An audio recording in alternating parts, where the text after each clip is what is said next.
même pas un profil d'un président. Parce que la base n'a jamais été identifiée. La base n'a jamais été répertoriée. La base ne se connaît même pas. Nganaza Mounande, bon, j'ai quand même la chance de savoir que je viens de Kikyo. Mais quand je vais à Kikyo, je dois m'expliquer. Batu ya Kikyo bakoyeba ke no mtoto anatokea ni mtoto wa Runda, famille ya Runda litokea hapa hivi hivi. Mais ce n'est que de bouche à oreille. Il n'y a rien qui le prouve. Alors aujourd'hui, moi je pensais que le Congo est à mi-chemin où le Congolais doit se connaître lui-même. Le Congolais doit savoir d'où il vient. Aouti wapi, et vous pouvez aller vérifier. Mutuana soki tolobi kiaza Congolais, toyebi exactement place nini Aouti, et soki okomi kuna place alobi ki Aouti, bakoki ko vérifier yango, bakoki ko yeba ke Mutuana aza mutu ya awa, selile na bango, soki famille na bango eza boe, clan na bango yangoyo. Il faudrait que toi arrives na co-organiser Congo na biso. Je vais vous dire normalement, par exemple, combien de territoires, parce que je me suis dit, je vous ai dit que moi je vais commencer par les territoires, parce que les territoires c'est quand même des parties, et ça va partie quand même considérable où les gens se connaissent dans les territoires. Dans les territoires, vous pouvez savoir combien de tribus sont dans ces territoires-là. Ataba tribu wana eza à cheval entre les territoires, mais quand même, nous pouvons commencer par là en sachant qui vivent dans ces territoires. Et je me suis dit, je vais commencer à vous présenter territoire par territoire. Il y en a combien au Congo? Ndenge tozo kota déjà na kati ya nani ya territoire na biso na tolo ba makambo ba territoire. Je vais vous dire combien de territoires il y a au Congo. Ba tout ebele ba eba ba territoire eza combien te na Congo. Au Congo na cartographie à l'élo. Parce que token de musikate. Pour chercher la paix, nous devons tous nous mettre d'accord. Tozana 145 territoires na RDC. C'est 145. Et pendant, au cours de cette émission, na lingi 2 fois par semaine, je présenterai, je ferai tout ce que j'ai toujours fait, donc lire la Constitution, mais je prends encore une charge de vous présenter le Congo territoire par territoire. Qui vivent sur ce territoire? Quelles sont ces cultures? Balia kanini? Baza na richesse nini na kati ya ba territoire wana? Ezaka 145. Il n'y a que 145 territoires que nous gérons. 145 territoires wana eza divisé na ba région. Eza na kati ya ba région. C'est par là où je peux commencer en disant que s'il y a 5 territoires, donc gouverner la région, par exemple, hein, je prends, il y a des territoires, il y a des régions où il y a, par exemple, 7 ou 8 territoires. Il y a des régions où il n'y a que 5 territoires. Donc, gouverner la région, a koki koyeba, koyusenga, par exemple, kosenga mutu ya administrateur ya territoire, a koki kozala capable, ya ko maîtriser koloba na territoire na ngai, na pesaka na assiette fiscale na ya Congo mobimba na pesaka autant, ou bien na pesaka na région na nga na pesaka autant. Mina panaka ngapi mu région ya Nord Kivu tuko na ma territoire ngapi? On peut maîtriser ça et on peut faire en sorte que ezala bien gouverné, ezala gérable, toyeba nini yango tozo sala na kati ya région na biso eza na 8 territoires. Na ba territoire wana tokoki koyeba, chef administration ya territoire akoyeba batu ya l'état ya territoire nanga baza combien et comment ils sont payés et quel est eloko nini yango ba pesaka na kati ya territoire na biso oyo tomemaka na nani na région koki koyeba na région na ngai na 8 territoires oyo na zwalaka combien, comment je peux administrer ce territoire na koki kozala na c'est un peu ça quoi. Donc vous m'avez, j'espère, compris ma démarche pour l'instant, parce que Congolais il faut mi yeba Congolais faut yeba que non o yaza ndeko na ngai o yaza muluba o yaza na territoire tel baliaka mapa baliaka boye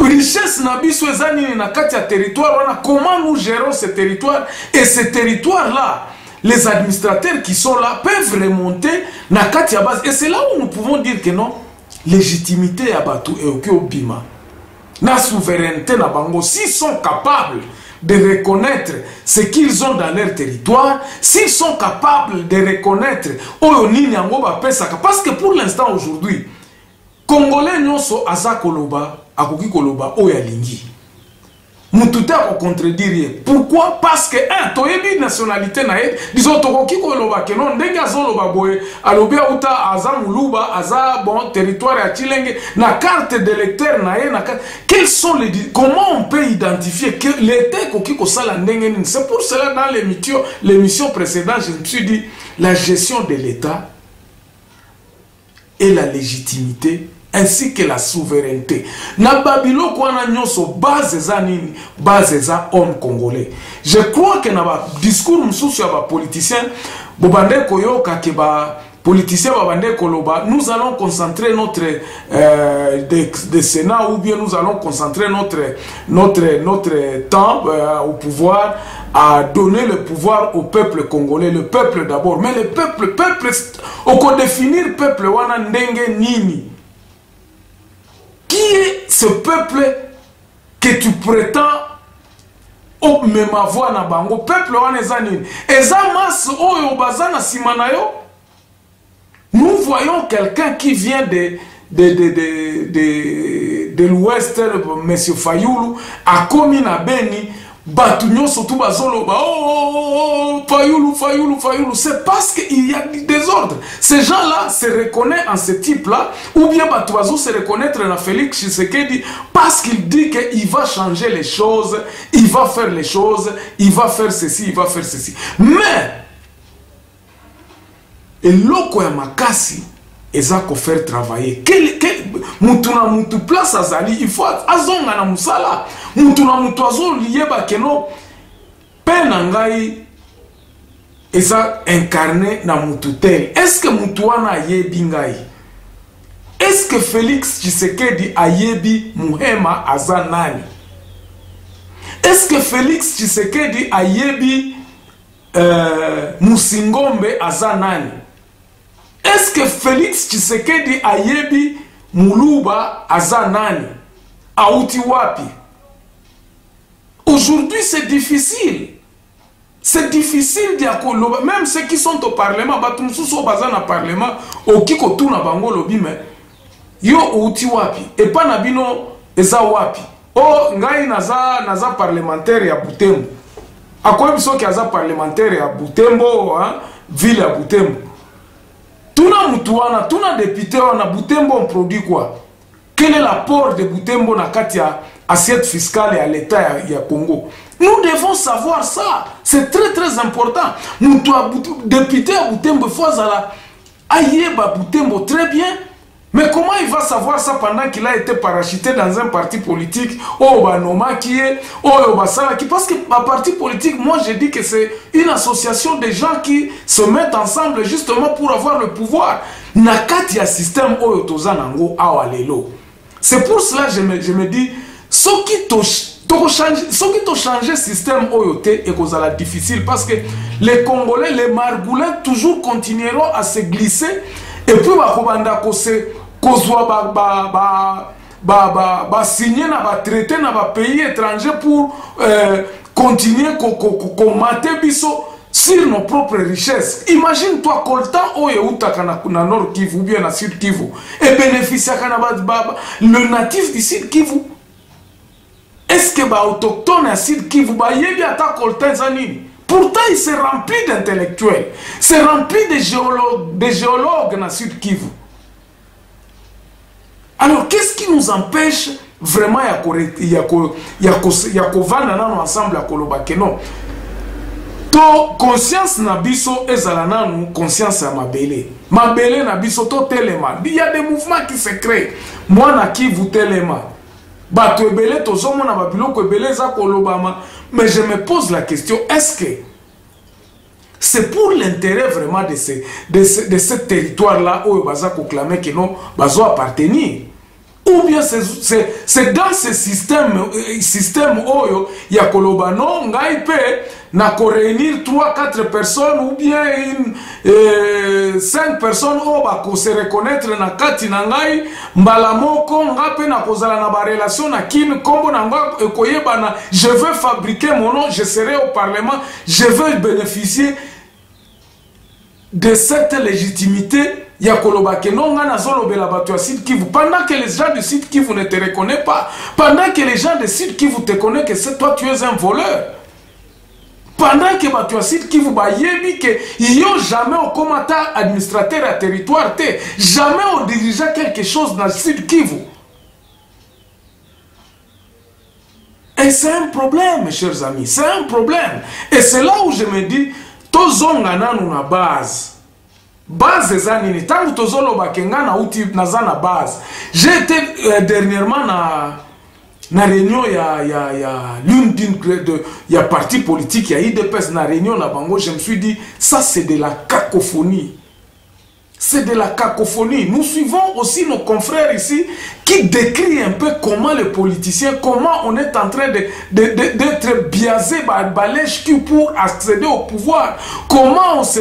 Moutoumon Koboye Ayebi, il faut alanda leader à parti politique, akende kena simanaye, azala mungamba, benga kaena 2h du matin, kende boye, basala boye. Donc, on se demande vraiment le mode d'accès au pouvoir et ça ndenge nini na Congo oko comprendre te. Et c'est ainsi ne cause émission nanga oyo ya chaîne nanga, je me suis dit nakobanda koloba pendant par semaine, je vais commencer à décrypter notre Congo au moins 2 ou 3 fois par semaine. Ba émission ndengo ya kola kisaka les 145 territoires et ont regorgé nini. Ainsi donc, les Congolais, j'espère que ils vont commencer un peu à se dire conscients que non, quelque part, ce que nous sommes en train de faire ne nous mène à rien. Par conséquent, ces embellés à système autosanango, que les territoires ne sont que des noms, les régions ne sont que des noms. Mais qui en tire des conséquences? Est-ce que le péage ya Kasumbalesa, le train kota kana Kasumbalesa, et bénéficie à kana territoire ya Kasumbalesa kuna? Est-ce que la région même ya Chaba kuna bénéficie à kana biloko wana nyoso? Ou bien c'est de l'argent que aventurier oyo, donc, enfin, excusez-moi le terme, le système est en train de faire que quand tu deviens président de la République aujourd'hui, tu as la même mise sur la MIBA, tu as la même mise sur la Jacamine, tu as la même mise sur Kilomoto, tu as la même mise sur les commerçants, tu peux dire ceci, tu peux dire ceci. Et ça n'a pas territoire sous banque ezate.